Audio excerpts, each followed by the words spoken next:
8장에서 미분 방정식의 풀이법을 공부하고 있는데 지금까지 공부했던 거를 이제 표로 한번 정리를 해볼까요?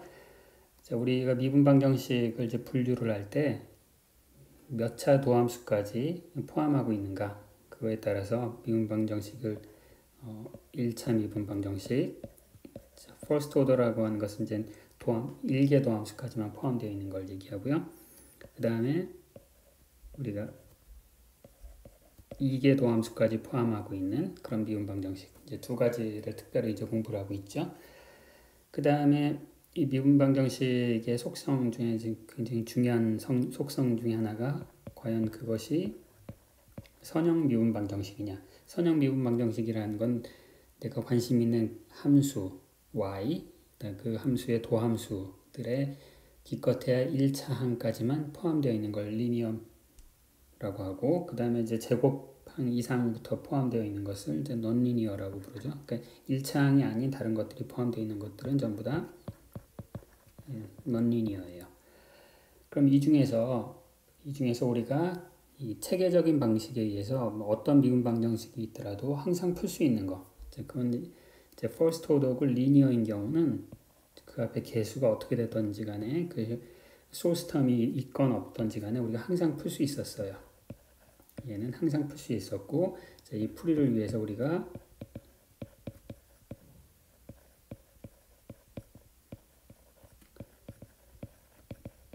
integrating factor라는 것을 이제 도입을 하면 first order linear differential equation은 항상 풀 수 있었죠.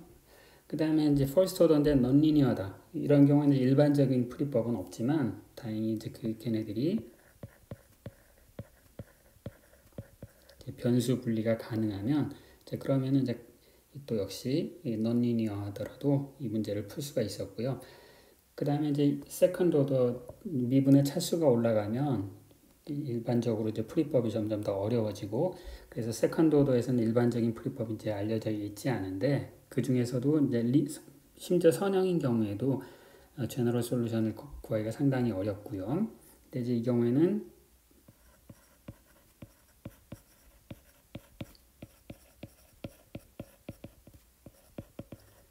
미분 방정식의 이제 개수가 x 의존성이 없는 그런 상수일 때는 우리가 일반적으로 다 풀 수가 있었어요. 이 경우는 이게 선형 미분 방정식이 2차 방정식을 풀이하는 것과 똑같았었죠. 그러면 이제 이 케이스를 제외하고는 사실은 이제 우리가 그 체계적으로 풀이하는 방법이 없어요. 그러니까 나머지 케이스에서는 우리가 배운 바에 의하면 이제 케이스 바이 케이스로 적절하게 따로따로 이제 생각을 해야 되고, 그 예외적으로 이제 몇 가지 특별한 경우에는 어떻게 변수 변환을 잘하면 우리가 풀 수 있는 경우로 환원시킬 수가 있고, 이제 그런 경우에는 풀 수가 있었죠. 이제 그런 예로는 우리가 1개 non-linear 미분 방정식에서는 베르누이 케이스, 그 다음에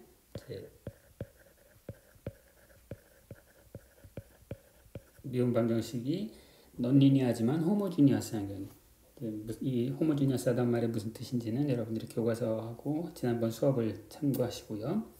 아니면 얘네들이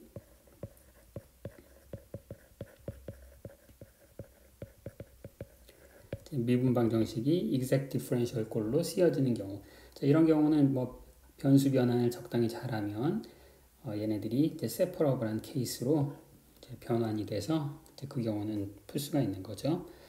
세컨드 디퍼런셜 이퀘이션에서는 상수와 코에피션트가 상수일 때는 풀 수 있다고 했는데, 이제 그 코에피션트의 x 의존성이 있을 때에는 이제 그런 경우에는 일반적으로 풀 수가 없어요.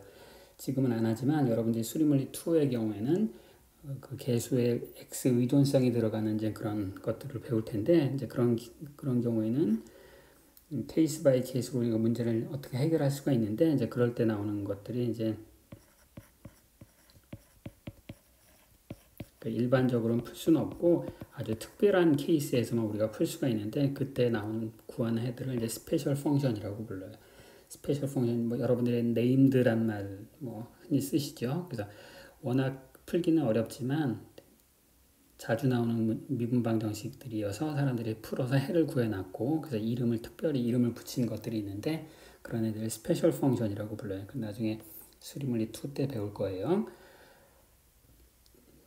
그 다음에 이제 세컨드 오더면서 넌리니어인 경우에는 이 경우는 뭐 아무 그 방법이 없어요. 그러니까 이 경우에는 이제 케이스 바이 케이스로 그러니까 이 경우는 답을 일반적으로 풀이할 수 있는 케이스는 없고 케이스 바이 케이스 이제 적절하게 변형을 시켜서 우리가 풀 수 있는 그런 케이스로 환원을 해야 되는데 7절에서는 이제 이 방식을 이제 소개를 하고 있어요. 여기서 이제 5가지 특별한 케이스를 소개를 하고 있는데 뭐 A번 케이스, B번 케이스, C번 케이스, D 이 5개의 그런 특별한 케이스를 이제 소개를 하고 있는데 이 경우에는 어떤 식의 그 변수 변환을 통해서 미방을 풀 수 있는지 그것들을 한번 간략하게 물리적인 예를 들어가면서 한번 소개해 드리도록 하겠습니다.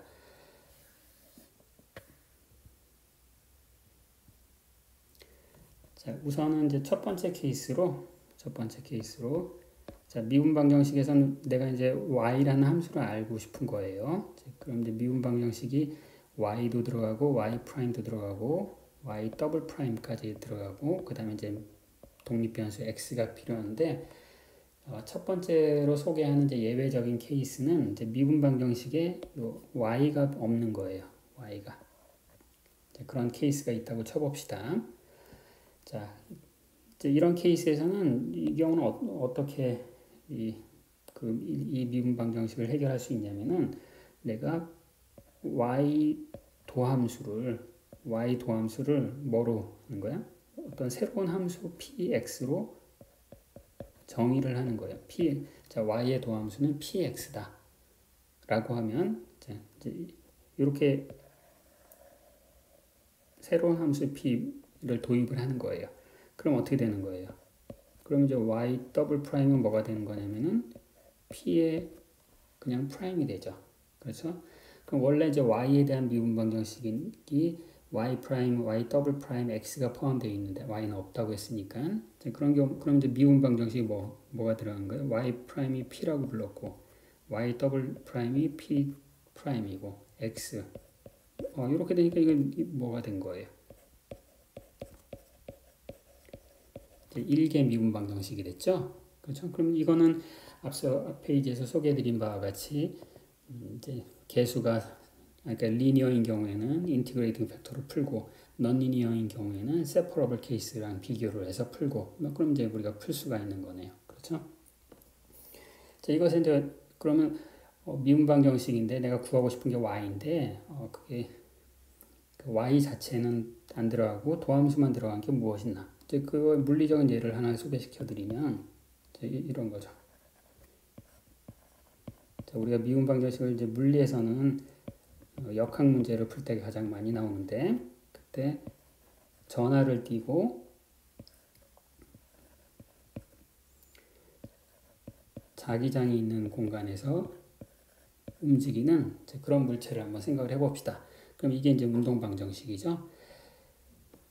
그 다음에 뭐 심지어 자기장이 시간에 의존하는 케이스 이런 경우를 생각해 보면 여기서는 위에서 x의 역할을 하는 것이 시간 t이고요. 그 다음에 위에서 함수 y의 역할을 하는 것이 이제 x가 되는 거죠. 그렇죠?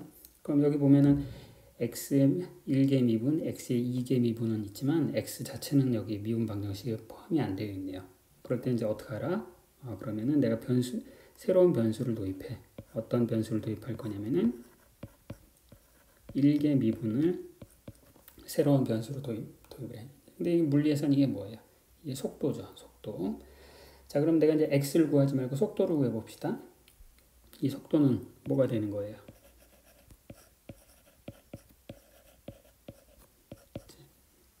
v에 대한 시간의 미분은 그럼 이제 b에 대해서 1개 미분 방정식이 됐고 심지어 리니어하네요. 그렇죠? 이제 물론 이 경우에는 만약 벡터니까 v1, vx, vy, vz 이제 세 개의 컴포넌트가 있으니까 이제 연립 미분 방정식이 되겠죠. 그렇지만 아무튼 이게 이제 1개 선형 미분 방정식이 됐으니까 이 미분 방정식 우리가 쉽게 풀 수가 있는 거죠. 그렇죠? 이런 예가 있고요. 그 다음에 이제 두 번째 케이스는 조금 이제 약간 난이도가 있는 문제인 케이스인데, 이 경우는 미분 방정식이 또 역시 이제 y 프라임, 자, 요 이제 네 가지가 관여하는데, 두 번째 케이스는 이제 x가 없는 거예요. 자, 물리로 얘기하면 이제 x가 이제 시간에 해당되는 건데, 그 뉴턴 방정식으로 얘기하자면은 이제 운동 방정식이 있는데 시간 의존성이 없는 거야. 뭐 힘이나 이런 것들이 시간에 의존하지 않는. 그러니까 대부분의 케이스가 이제 이런 케이스죠. 그렇죠? 자, 이런 케이스에서는 역시 이 문제를 이제 해결하는 방식은 y 프라임을 p라고 도입을 하고, 위랑 똑같죠. 여기까지는. 그런데 한 가지 더 차이점이 있는데, 여기 보시면 이제 물리의 예를 들면 이제 x가 시간이라고 했죠. 시간이 미분 방정식에 포함이 안 돼 있어. 그럼 굳이 내가 시간을 꼭 x로 측정하지 말고 시간을 내가 y로 측정한다, 이렇게 생각을 해봅시다. 그러니까 뭐 이런 물리의 예를 드는 것이 불편하면 그냥 이제 수학적으로 생각하시면 돼요. 이제 두 번째 이거의 해결책은 뭐냐면은 시간, 그 x라는 변수 대신에 y라는 변수의 함수다라고 쳐다보는 거예요. p라는 함수를. p는 이제 y의 도함수이고. 이렇게 약속을 한번 해봅시다. 그럼 약속을 하면 그러면 이제 y 프라임 대신에 내가 p를 대입하면 되고, 그다음에 y 더블 프라임은 이제 조심해야 되는데, 저기서 y 더블 프라임이라고 하는 것은 얘는 뭐냐면은 x로 한 번 미분한 y를 x로 한 번 더 미분한다는 얘기죠. 그렇죠? 근데 내가 여기서 이제 제한하는 것은 모든 함수를 x의 함수로 생각하지 말고 y에 대한 함수로 생각을 하라고 했어요. 그러니까 여기 p가 있는데, 여기 이제 얘가 p잖아요. p라고 부르기로 약속했죠. 내가 얘를 이제 y의 함수로 생각하는 거니까, 내가 이제 얘를 미분하려면은 x로 미분하라고 했는데, 그걸 이제 이렇게 합성하면서 미분법을 사용하면 되겠네요. 그렇죠? 그러면은 p를 x로 미분하는 게 되는 거니까, 그럼 이제 dy dx는 내가 p라고 부르기로 약속을 했고요. p란 함수는 내가 y의 함수로 쳐다보기로 약속을 했는데, 그럼 이제 이렇게 됐죠. 자, 그러면 이제 미분 방정식이, 자, 원래는 이제 y 프라임, y 더블 프라임이 있는 미분 방정식인데, 이게 p라는 p라는 새로운 함수를 도입하면, 자, y 프라임이 이제 p가 되고요. y 더블 프라임은 p는 원래 이쯤 있는 거고, p의 도함수, 그 다음에 원래 y. 그럼 이게 뭐예요? p에 대한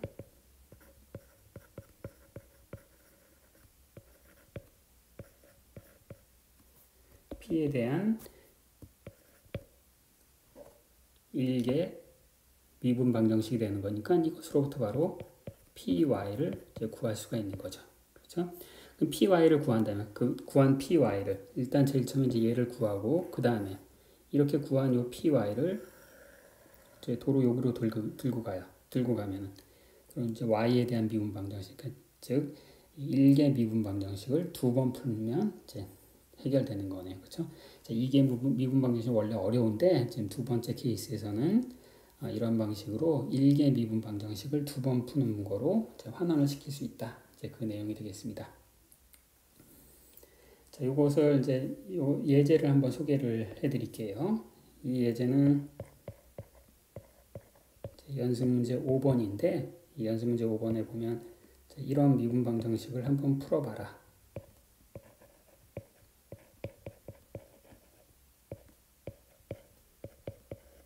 요걸 한번 풀어보라는 게 이제 연습 문제 5번입니다.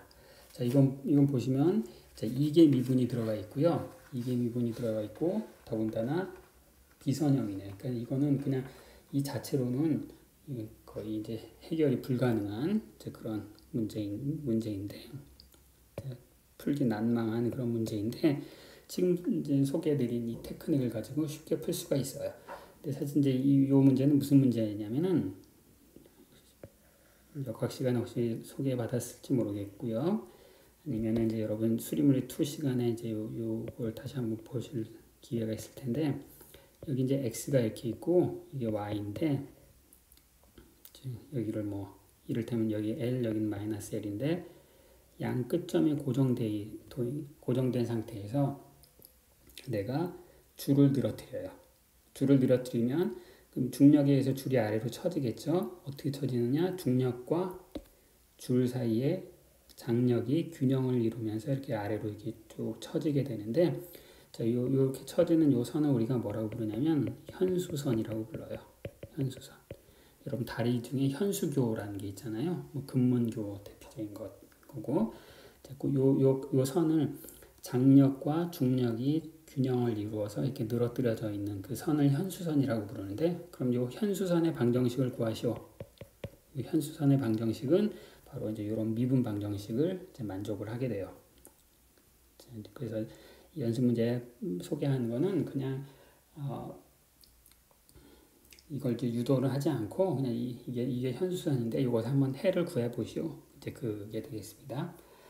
자, 이게 이제 두 번째 케이스죠. 미분 방정식에 이제 x가 없죠. 물론 이제 x가 없죠. y도 없지만 이제 x가 없는 게 중요하고요. 자, 그러면 이제 여기서는 이제 위에 했던 걸 그대로 한번 갖다 써볼게요. 내가 y 프라임 대신에 p를 도입하고요. 그 다음에 y 더블 프라임은 미분 기호를 좀 절약하기 위해서 내가 p 돛이라고 쓸게요. 그러니까 x로 미분한 건 프라임이고 돛을 붙이면 이제 y로 미분한 거로 이제 약속을 합시다. 써놓을까요? 자, 그러면은 y 더블 프라임인데 p 다시니까 이렇게 되고, 자, 이렇게 되죠. 그러면 자, 이것으로부터 p 닷은 어떻게 돼요? p분의 루트 1 더하기 p 제곱 플러스 마이너스 k. 이제 플러스 마이너스는 고려하지 않겠습니다. 내가 k를 양수로 잡아도 되고 음수로 잡아도 되니까. 그러면 이제 이렇게 소개했던 그 방식대로 하면 이게 이제 p에 대한 일개 미분 방정식이 됐고, p에 대해서 넌리니어하긴 하지만 얘는 이제 세퍼러블 하죠. 그래서 세퍼러블 해서 얘는 어떻게 변화시킬 수 있냐면은 루트 1 더하기 p 제곱 p dp는 k dy가 되잖아요. 그럼 이제 좌변 우변 다 적분할 수 있는 거죠. 좌변은 뭐예요? 좌변은 그냥 루트 1 더하기 p 제곱이 되고, 우변은 ky 더하기 적분상수 a. 이렇게 됩니다. 그래서 p는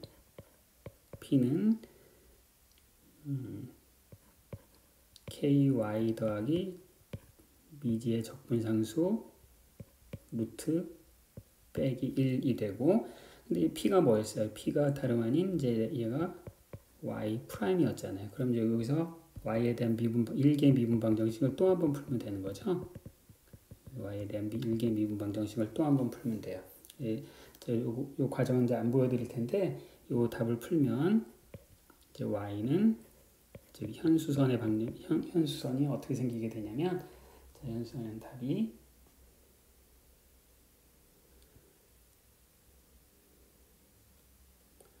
아마 코사인 하이퍼볼릭